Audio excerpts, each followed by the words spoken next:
Alright, so today I want to answer the question, are ball pythons a good investment? As a matter of fact, if you're shopping around for ball pythons, a lot of people have on their website, a lot of people say these are investment quality ball pythons. And I would say the ball python industry is a little bit different than any other industry I've ever seen. A lot of people have made a lot of money in ball pythons, and there's some people that have lost a lot of money as well. So today I want to cover the 10 things to consider when answering the question, are ball pythons a good investment? Alright, so the first thing that you should consider when buying ball pythons is, are you doing it as a hobby or are you doing it as a business? A lot of people just want a hobby that pays for itself, and you just buy a few ball pythons, maybe produce just enough hatchlings to break even and pay for your supplies of material. Maybe make a little money on the side, but I'd say that's where probably most people are when they're breeding ball pythons. They just want to pretty much stay small and keep it as a hobby. And let me tell you, when you move into the business side of things and you kind of grow it into a business, it's completely different. Let me tell you, if you're trying to pay the bills with ball pythons, it's a little bit different than just kind of doing it on the side when you're working a day job. And when you kind of move into a business, you know, they say sometimes your passion can turn into a job if you're not careful, if you expand too quick. So that's one thing you have to consider. Are you doing it as a business, or do you just want to stay small and keep it as a hobby? Alright, so the second thing you should consider, especially if you're moving up into the business side of things, say you want to expand and you want to buy a bunch of ball pythons and equipment, the first thing you really want to consider and think about is falling prices. And let me tell you, falling prices can crush you as a ball python breeder. As a matter of fact, when I first started in ball pythons, the scaleless head was selling for $45,000 a snake, and now 5 years later they're actually selling for just a few $100s. So you could imagine if you actually bought a few of those and started, you know, you can actually get in pretty deep, and then if you don't really produce quick enough, you can really lose your shirt. As a matter of fact, I've heard of a lot of people, especially when the bananas fell really quick. The banana / coral glow was really popular, selling for about $25,000 a piece, and it tanked really fast. A lot of people, actually mortgaged their house for like $50,000, bought a couple coral glows, and by the time they actually produced it, they were only worth a few $100s. And you can actually make your money back eventually if you produce enough, something that crashes really fast. But a lot of times, a lot of people get really discouraged and kind of bail. As a matter of fact, when I first started in ball pythons, I was thinking, yeah, if I just had, like $300,000 or $400,000, I could really get a jump on this. And I started thinking about investors.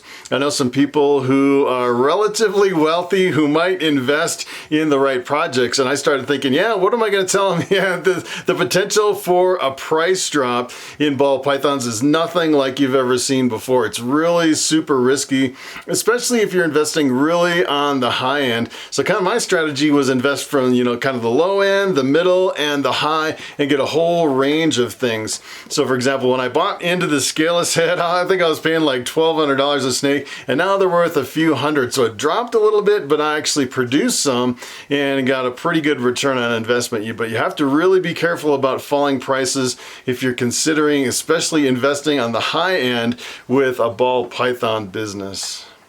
Alright, so the third thing you should consider, and that is the initial expense when you're getting into ball pythons. And a lot of times you're only focused on the price of the snakes, and it's kind of like when I started, I got a few snakes, and then pretty soon I realized that it was a lot more efficient to actually get a rack system. And some of these rack systems can be $2,000 or $3,000 for a rack, and then you buy a rack, and then you have empty tubs, and then you start filling it up with more snakes, and before you know it, you have eggs, and then you need an incubator, and when those eggs hatch, you need a hatchling rack, and then if you decide to hold some back, you actually need some grow out racks, and pretty soon you have a whole room full of really expensive equipment. It can add up really quick, and that's one of the things you should really keep in mind is how much money it really costs to get into ball python breeding. Alright, so number 4, one of the things you really have to consider, that is jumping in too fast. And as a matter of fact, I've seen a lot of people buy a whole bunch of snakes, not really realizing the whole process from beginning to end, or how many hatchlings they can actually hatch from those snakes. And it's pretty incredible. You buy 10 snakes, you can end up with 60 hatchlings, and you buy 20 snakes, you can have over 100, and it adds up really quick. And I'd say the logistics are probably the hardest, because you have to figure out where you're going to keep all those, the time management to actually take care of them all, and then the advertising. Another expense is actually if you decide to go to reptile shows and sell at the reptile shows, you actually need display cases. That's another big expense. So, you know, especially if you're producing hundreds or thousands of hatchlings, you have to have a lot of logistics. You have to have the room and the space. There's a lot of things that really go into it. I'd say if you're thinking about getting into ball pythons, I would probably start small and work my way up from there. All right, so for number 5, one of the things you have to watch out for when investing in ball pythons, and that is scammers. There's a lot of people trying to take your money, and pretty much wherever there's a lot of money in any industry, there's a lot of people trying to take it on the dark side of the ball python industry. As a matter of fact, I've seen one person where they were painting a snake with watercolors, selling it as a brand new morph, selling it for a lot of money. People were investing into it, thinking they were getting something new, and come to find out they were actually being scammed. There's a lot of people that steal snakes. As a matter of fact, I got ripped off on the internet buying a tarantula. Come to find out it was a scam. Luckily, I paid with PayPal and got my money back, but I would say that's one of the things you have to watch out for, especially if you're dealing with something that's really like a high dollar snake or something like that. Especially if you don't know your prices, a lot of people will try to pass off a morph that is reduced significantly in price over the last few years, and if you're not really up on prices, a lot of times you can take the hit financially from scammers. All right, so for number 6, one of the things that can really buffer your investment in ball pythons, and that is teaming up with someone else. I've actually seen a lot of people where they'll actually merge 2 smaller collections into a bigger collection. Maybe one person has more equipment, another person might have more snakes, and you merge them together and go into business together. And a lot of times, for example, if I have certain morphs of clown and I team up with someone else who has some more clowns, I can actually breed some of those in with my females, and we can really, it's almost a win-win situation. And a lot of times, if you're teaming up with someone, you can actually reduce the risk. If you have a morph that suddenly reduces really quickly in price and you lose financially on one side of the business, a lot of times the other parts of the business can actually pick up the lost revenue. All right, so for number 7, another thing you need to have when investing in ball pythons, you need to have patience. It takes a long time to actually get a return on investment. A lot of people, what they'll do is they'll buy ball pythons, and then by the time they're ready to breed, they're significantly lower in price. And it's kind of expected for some morphs, and that's another good reason to diversify and get some high-end stuff and some low-end stuff. But as a matter of fact, I saw someone that actually invested in a snake that spent $20,000 for a snake, and by the time it was ready to breed, the hatchlings were worth $200. It came down that much. And believe it or not, over the long term, producing clutch after clutch, year after year, they finally recouped their investment, but it took a lot of time and a lot of patience.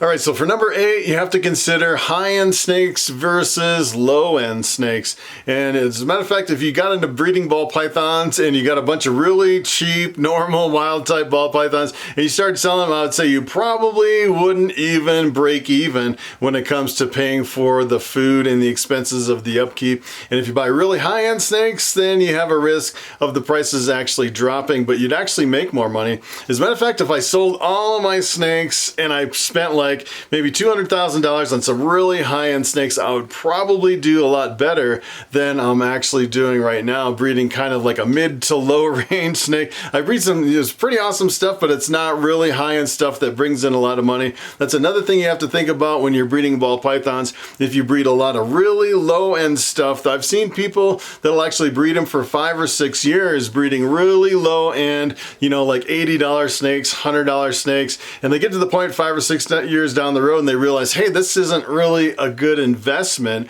because I'm not really making a good return. And the problem is, you know, there's a big market for those really inexpensive snakes, but a lot of times you really can't sustain a ball python breeding operation just breeding low-end snakes by itself. I'd say you probably have to have a range from the low end all the way to the high end. You know, there's a lot of people looking for the low-end snakes, there's a few in the middle, and just a few rare people who will buy some high-end snakes.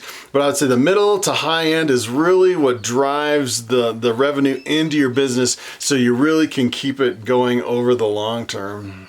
All right, so for number 9, one of the things you have to realize if you're jumping into ball pythons as an investment, there is a lot to learn. And let me tell you, I made some mistakes along the way. When I first jumped into it, probably, it's not only the husbandry and all the equipment, the expenses, and running things like a business, there's a lot of things along the way that are kind of, I probably would have done different. One of the things is I was buying a lot of hatchlings at first instead of mature females. I probably would have bought some more mature females to kind of get a quick return on investment, maybe kind of mix it up where you buy a few mature females and then buy some more female hatchlings so you can kind of get into it without sitting there waiting for your females for 3 years.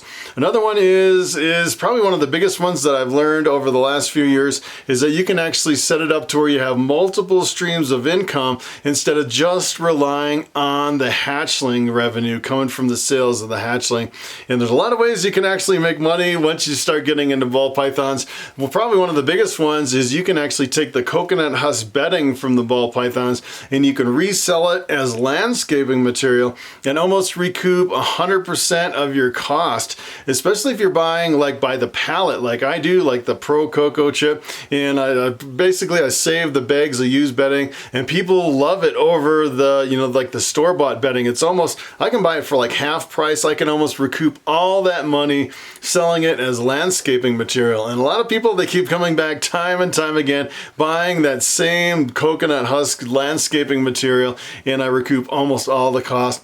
And the other thing is I actually do YouTube, which is another way you can actually make some money on YouTube, and then you can actually sell merchandise. And there's a lot of ways you can do Patreon and people can support you over on the YouTube platform. There's a lot of ways you can diversify your income in the reptile industry. All right, so for number 10 is probably the most important one of all of them, and that is you want to make sure that you're following your passion, because if you don't follow your passion, if you're actually doing this for the money instead of your passion, you probably won't succeed. And the kind of the interesting thing about working with any animal is, I always think that the animal comes first. I've seen a lot of people running businesses where they'll pinch pennies to the point where, it wouldn't really work if you're breeding reptiles, because you're really skimping on the care and the maintenance of the animals. It's not good for the animals. It's not good for your reputation if you're getting into it only for the money, and the animal's welfare is not number one. So I'd say number one, probably the most important thing is you want to follow your passion if you're investing in ball pythons. All right, so it is time for the question of the day. And then a Two Ghost asks, are you going to be at the next reptile show in about a week and a half? And that is a very good question. As a matter of fact, I will be there. The next show is Denver Reptilian Nation. That is February 22nd and 23rd, 2020. I actually won't be there with my snakes and a table. I'll just be there on the first day, probably between 10 a.m. and 1 p.m. And I'll just show up as a guest, kind of mingling, and I'll probably bring my camera and do a YouTube video of the show. I think it's always awesome being a visitor instead of being a vendor, because I get to float around and meet all the vendors and see all the animals. It's a little bit different experience. But I will be at the Denver Repticon with my snakes in the fall. They haven't actually set a date yet, but that'll be a pretty awesome show. I'll be there for both days for the Denver Repticon. So that is pretty much it. Thanks for watching, and I will see you in the next video.